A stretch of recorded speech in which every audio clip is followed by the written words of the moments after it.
Good morning, students. I am going to start the new chapter that is your dual nature of matter and radiation. इसके before chapter में हम लोगों ने wave optics पूरा complete कर लिया है, रे ऑप्टिक्स पूरा कंप्लीट कर लिया है.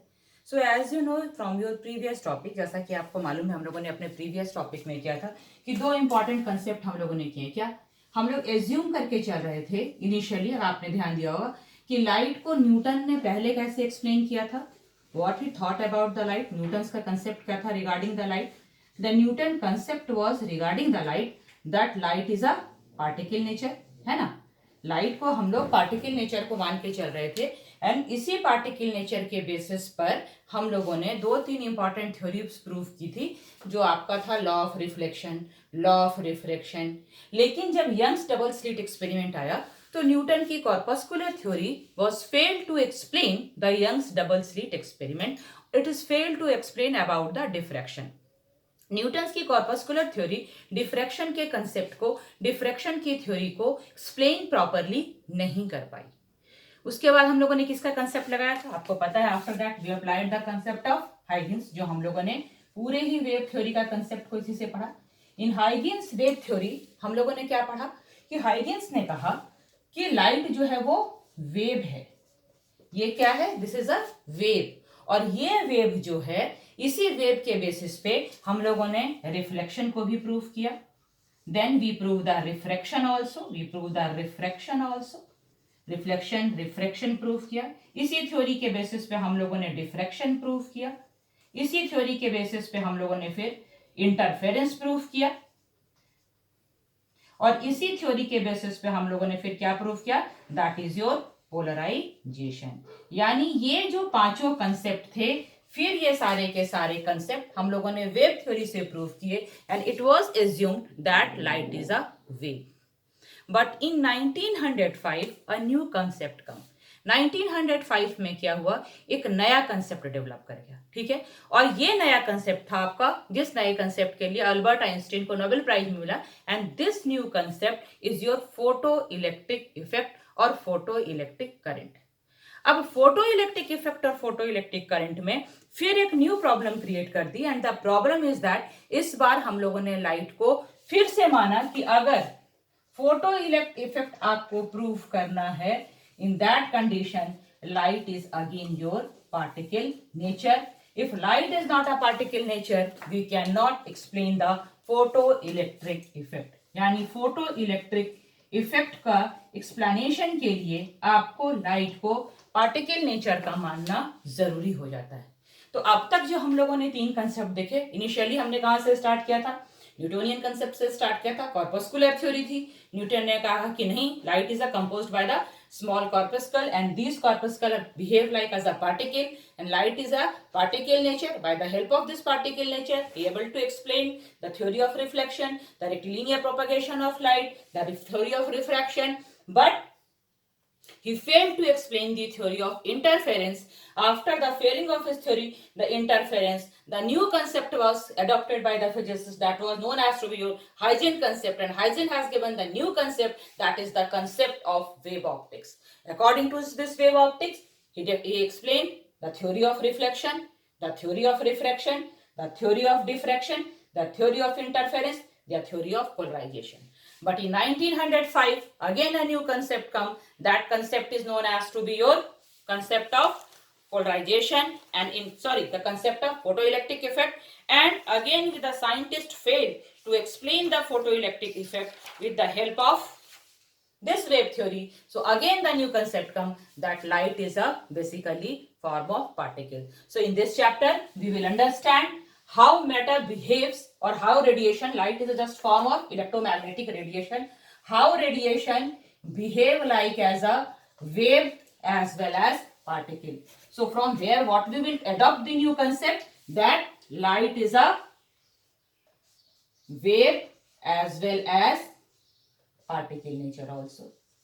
कि लाइट जो किसके तरह काम करती है, वेव के तरह भी काम करती है और पार्टिकल के तरह भी काम करती है. And same concept we will apply in the case of matter also. Matter के केस में भी हम लोग देखेंगे the matter behaves as a particle as well as it behaves as a wave also. So actually this is the basic concept of this chapter. मतलब इस chapter में हम लोग लाइट के डुअल का क्या मतलब होता है, दोहरा, डबल कैरेक्टरिस्टिक या डुअल नेचर के बारे में पढ़ेंगे, जहां हम लोग ये समझेंगे कि लाइट कहां कहां वेव की तरह एक्ट करता है और when light acts as a particle nature. This is the basic concept about this chapter. Basically हम लोग इस चैप्टर में इन्हीं बातों को पढ़ेंगे।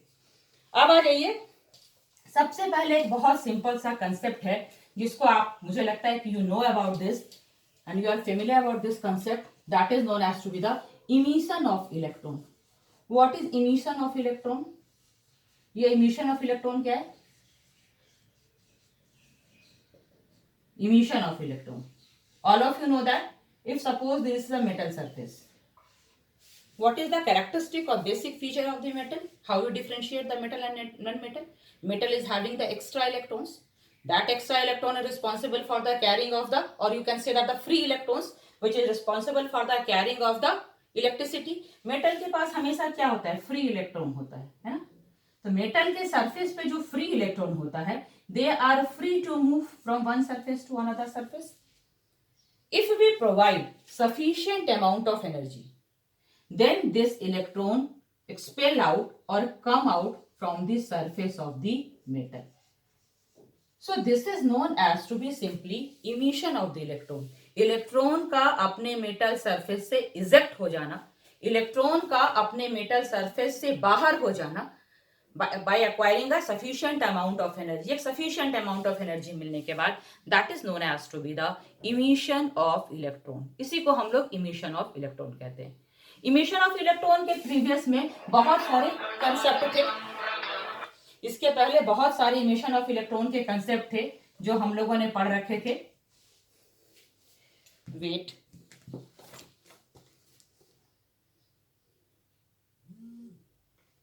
इमिशन ऑफ इलेक्ट्रॉन में एक कंसेप्ट आता है, that is known as to be thermionic emission, thermionic emission. The second one is known as to be your field emission, and third one which is very very important part of this chapter, that is your photo electric emission, photo electric emission, and the fourth one is your secondary emission। यानी किसी भी metal के surface से जो electron बाहर निकलते हैं, so there are 4 different process by which we emit the electron from the surface of metal. These are these 4 method, either thermonic emission, either field emission, either photoelectric emission or the secondary emission। एक एक करके सबको समझते हैं, है ना। Thermonic emission, when we provide sufficient amount of thermal energy, sufficient amount of thermal energy, यानी जब आपने किसी मेटल सरफेस को sufficient amount of thermal energy provide किया, तो इस थर्मल एनर्जी के रीजन की वजह से जो इलेक्ट्रॉन सरफेस से बाहर आ गया, मेटल सरफेस है, आपने सफिशिएंट, सपोज फिलामेंट है, व्हाटएवर इट इज, आपने इसमें sufficient amount of thermal energy, sufficient amount of heat provide की, और जो इलेक्ट्रॉन का इमिशन हो गया, जो इलेक्ट्रॉन सरफेस से बाहर आ गया, this type of emission is known as to be the thermionic emission. और ये जो इलेक्ट्रॉन आया, जो थर्मल इमिशन से बाहर आया, that is known as to be the thermions. इस इलेक्ट्रॉन को हम लोग बोलते हैं थर्मियॉन्स। ठीक है। इसी का एक और मेथड है, दैट इज फील्ड इमिशन और cold cathode emission. Field emission और cold cathode emission is the phenomena of emission of electron from the surface of metal by applying a very strong electric field. मतलब अगर आपने बहुत strong electric field लगाया है, due to the strong electric field, अगर आपने strong electric field लगाया और स्ट्रॉन्ग इलेक्ट्रिक फील्ड की वजह से अगर इलेक्ट्रॉन बाहर आ गया, that is known as to be your cold emission, और इसी को हम लोग कहते हैं फील्ड इमिशन। ठीक है, यहां तक कोई प्रॉब्लम नहीं थी। But what the third concept is, when we provide the sufficient amount of radiation, that is your light energy, light is also a form of radiation, sufficient amount of radiation, or we can say that sufficient amount of photons the electrons come outside or electron eject from the surface of metal, that is known as to be the photoelectric effect, and those electron which comes out from the surface of the metal is known as to be the effect, the current which flows through this process, that is known as to be the photoelectric current. So what is photoelectric emission? You just write down the definition of photoelectric emission. Third one, photoelectric emission. निकालना क्या है metal के surface से? Electron. किसके help से निकाल रहे हैं? With the help of light. With emission of electron का एक थर्ड पार्ट है फोटोइलेक्ट्रिक इमिशन. निकाल क्या रहे हैं? तो क्या लिखेंगे? It is the phenomena of emission of electron from the surface of metal when light radiation suitable frequency fall on it. Suppose this is your metal surface. इस पे आपने suitable frequency की light radiation डाली. This is the light and the ejection of electron from this surface. Electron इससे बाहर eject होकर के आ गया. कब? Light radiation के देने के बाद. This is known as to be the, these electrons are known as to be the photoelectrons.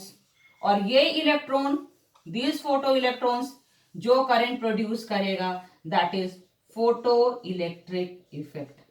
This is all about the photoelectric effect. और इस photoelectric effect को 1905 में अल्बर्ट आइंस्टीन ने प्रूव किया था. जिसके लिए उनको नोबेल प्राइज मिला था. And here we considered that light behaves as a particle. अगर हम लाइट को पार्टिकल नेचर एज्यूम नहीं करेंगे, then we will fail to explain the concept of the photo electric emission. Photo electric emission के concept को हम लोग prove नहीं कर पाएंगे. सो फोटो इलेक्ट्रिक इमिशन के कंसेप्ट को प्रूव करने के लिए ये बात आप अच्छी तरह से समझ लीजिए. We must have to consider the light is as a particle nature. तो क्या हाइजेन की थ्योरी गलत थी? No, Huygens was not wrong.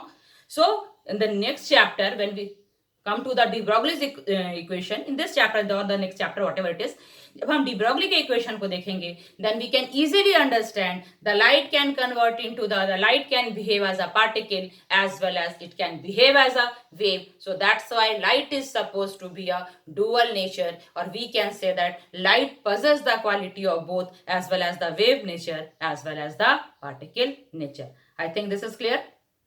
चलिए इसके बाद हम लोग देखते हैं, एक मैंने आपको कंसेप्ट दिया होगा, that is known as to be your work function.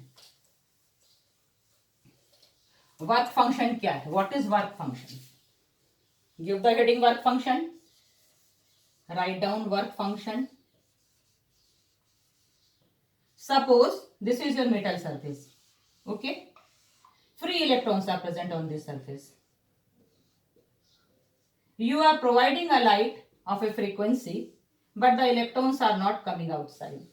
You increase its frequency, still electrons are not coming outside. As you increase the frequency, the electron expel from the surface or eject from the surface of the metal.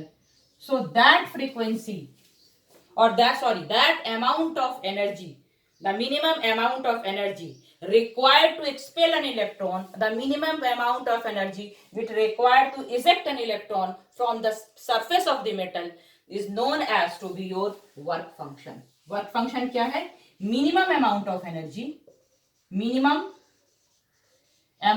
energy required to expel or eject electron from the metal surface. मतलब जिस minimum energy में ये अपने metal surface से बाहर निकल जाए, that is known as to be work function. Work function को नॉर्मली हम लोग फाई नोट और डब्ल्यू नोट से एक्सप्लेन करते हैं, डिनोट करते हैं. और इसको हम लोग मेजर करते हैं इलेक्ट्रॉन वोल्ट में. 1 eV and 1 eV is equals to your 1.602 into 10 to the power -19 joule. So this is all about the work function. Work function के बाद हम लोग फोटो इलेक्ट्रिक इफेक्ट में लेनार्ड का एक्सपेरिमेंट पढ़ेंगे, which I will discuss in the next class.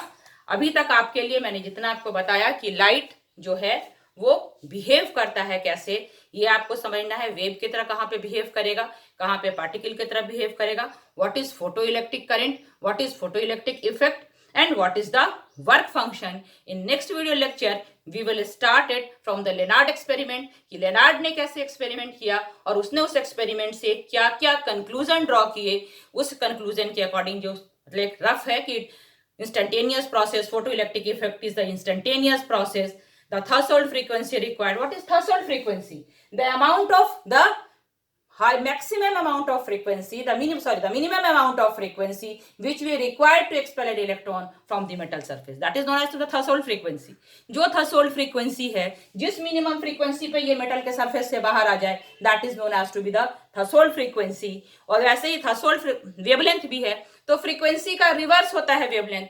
या तो अगर frequency high है मतलब wavelength low है, तो that is known as to be your entire photo electric effect का बाकी जो कंक्लूजन है वो हम लोग नेक्स्ट वीडियो लेक्चर में करेंगे. Till then have a nice day.